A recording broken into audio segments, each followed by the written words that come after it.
Bismillahirrahmanirrahim. Assalamualaikum warahmatullahi wabarakatuh. Selamat berjumpa kembali di materi tentang teknologi pengendalian hayati dan pengelolaan habitat. Oke, kali ini kita akan berbicara mengenai pengendalian insekta menggunakan entomopatogen. Kenapa kita menggunakan entomopatogen? Karena pada minggu-minggu sebelumnya atau pada materi sebelumnya kita telah berbicara tentang bagaimana cara kita untuk mengurangi penggunaan pestisida kimiawi yang dapat merusak lingkungan dan juga dapat menyerang mikroorganisme non sasaran. Nah, kali ini kita akan berbicara mengenai jamur entomopatogen dan juga bakteri entomopatogen. Nah, untuk jamur entomopatogen ini ada beberapa jenis jamur yang dapat digunakan. Di antaranya adalah Metarhizium anisoplie, kemudian Beveria bassiana, kemudian Lesanicilium lecani, kemudian Entomoptora spesies dan juga Pomopsis oblonga. Nah, di antara beberapa jamur ini yang paling sering digunakan atau yang namanya sering kita dengar adalah Metarhizium anisoplia dan juga Beveria bassiana. Karena di Indonesia sendiri beberapa peneliti sampai sekarang itu lebih eh, banyak meneliti tentang Metarhizium dan juga Beveria. Karena menurut hasil penelitian itu keampuhan dari Metarhizium dan juga Beveria itu sangat ampuh.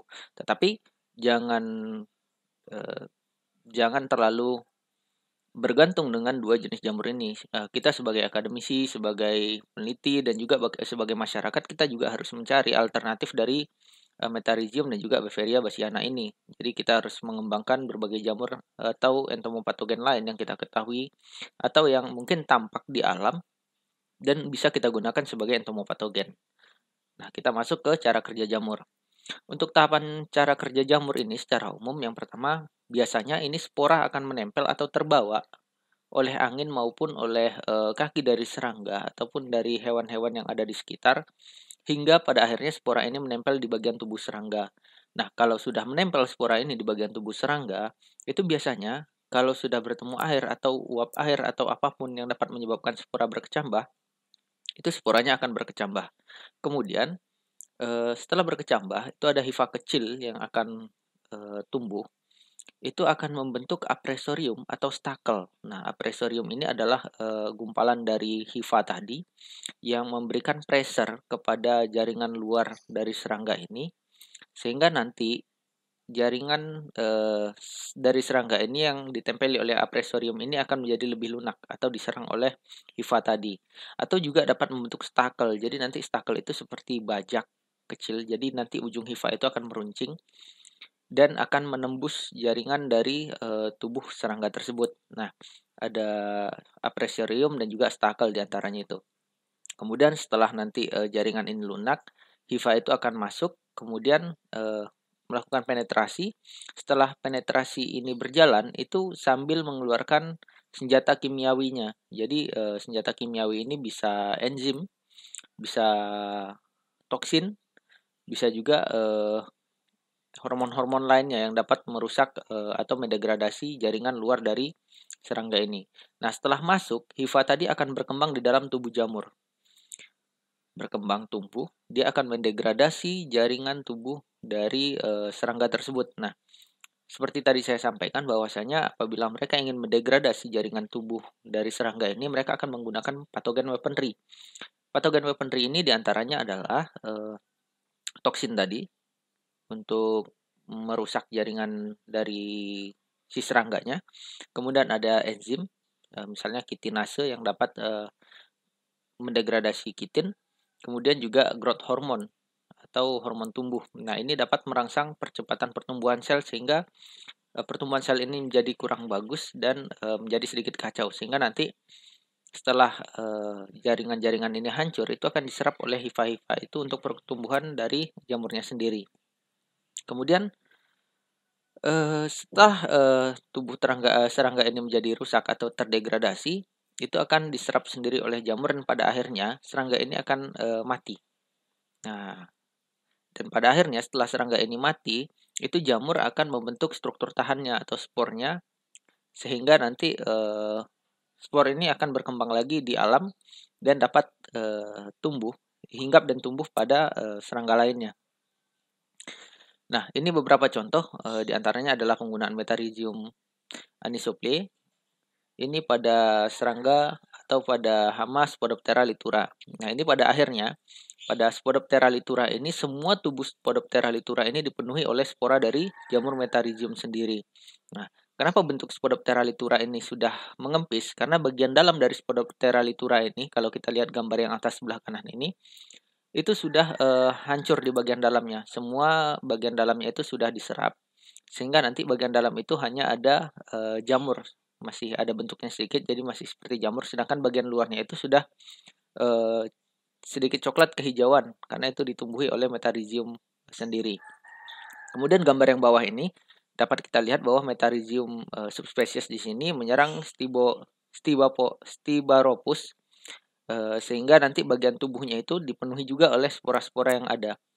Nah, kita lanjut ke penggunaan Beveria bassiana. Nah, di sini ada beberapa contoh penggunaan Beveria bassiana pada serangga-serangga. Kalau kita lihat di sini, kalau Beveria bassiana itu nanti spornya lebih berwarna putih. Tapi pada akhirnya itu sama, di mana nanti bagian dalam dari serangga ini itu hancur terdegradasi. Kemudian spornya itu dan hifa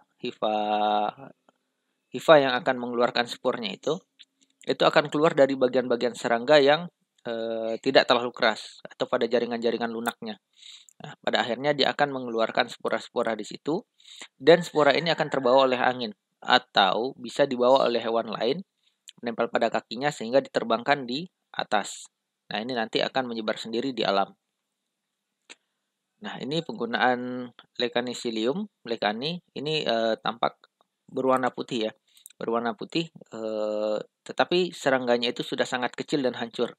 Jadi serangganya itu mengempis sehingga hasilnya menjadi seperti ini. Nah, kita lanjut ke penggunaan bakteri. Jadi kalau di bakteri ini ada beberapa jenis bakteri yang dapat kita gunakan sebagai entomopatogen. Yang paling sering kita dengar itu Bacillus thuringiensis, kemudian ada Bacillus cereus, Staphylococcus aureus, kemudian ada Serratia. Nah, dari 4 jenis bakteri ini, yang paling terkenal itu adalah Bacillus thuringiensis. Nah, jadi kalau untuk bakteri ini cara kerjanya ada banyak. Umumnya itu mereka menghasilkan enzim.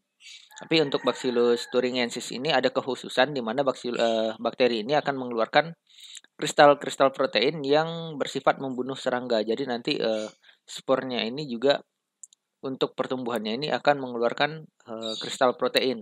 Kemudian dia akan menghasilkan bisa endotoksin, di mana nanti ini akan berubah menjadi toksin yang aktif apabila pada lingkungan yang basah. Jadi di dalam tubuh serangga itu apabila pH-nya basah, itu endotoksinnya akan aktif menjadi toksin yang sebenarnya, sehingga nanti akan meracun dari dalam tubuh serangga itu sendiri. Sedangkan kalau Bacillus cereus ini si bakteri ini akan dapat tumbuh hingga mencapai hemokulnya. Nah, hemokul ini apa? Ini adalah bagian peredaran darah dari serangga. Sehingga nanti apabila sudah mencapai hemokulnya, darah-darah yang ada pada serangga ini akan teracuni oleh si Bacillus cereus ini. Yang pada akhirnya akan menyebabkan serangga menjadi seperti apa ya? Serangga itu akan menjadi lebih tidak stabil, tidak mau makan, mengecil, lunak dan sebagainya. Nah, untuk Serratia sendiri itu tubuh serangga menjadi lunak dan mudah hancur karena proses enzimatik, di mana nanti dia akan mengeluarkan enzim-enzim, di antaranya itu sendiri adalah kitinase yang akan mendegradasi kitin dari tubuh serangga itu. Nah, pada akhirnya nanti bagian tubuh dari serangga itu akan melunak dan lembek. Nah, salah satu ciri-cirinya adalah bisa kita katakan bahwa serangga itu mengalami diare. Nah, itu sudah menjadi salah satu ciri bahwa serangga itu terkena atau terserang oleh bakteri.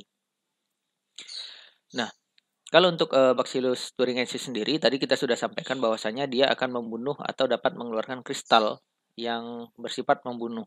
Nah, jadi di sini nanti spora dan juga kristal ini akan dimakan oleh si Spodoptera misalnya. Kemudian si kristal ini itu akan berubah menjadi protoksin, di mana nanti akan berubah menjadi toksin atau racun yang aktif. Nah, setelah racun aktif ini menjalar di tubuh si serangga, kemudian dia akan menyebabkan kerusakan. Nah, apabila kerusakan ini sudah mulai menjadi, maka spora itu akan mulai tumbuh. Nah, inilah yang akan menyebabkan si Spodoptera ini menjadi mati. Karena ada dua serangan langsung. Pertama dari si kristalnya itu sendiri yang merupakan toksin dari Bacillus thuringiensis, dan yang kedua adalah serangan dari Bacillus thuringiensis itu sendiri secara langsung.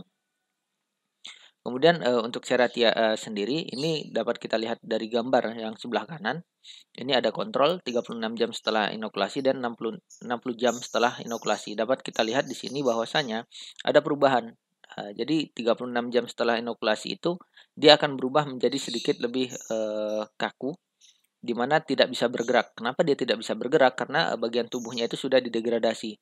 Sedangkan 60 jam setelah inokulasi itu bagian dalam tubuh dari si hama ini sendiri itu menjadi hancur, sehingga menjadi menyusut atau bisa kita katakan menjadi kopong. Nah, itu bahasan kita pada hari ini. Apabila ada pertanyaan dapat disampaikan langsung. Terima kasih. Assalamualaikum warahmatullahi wabarakatuh.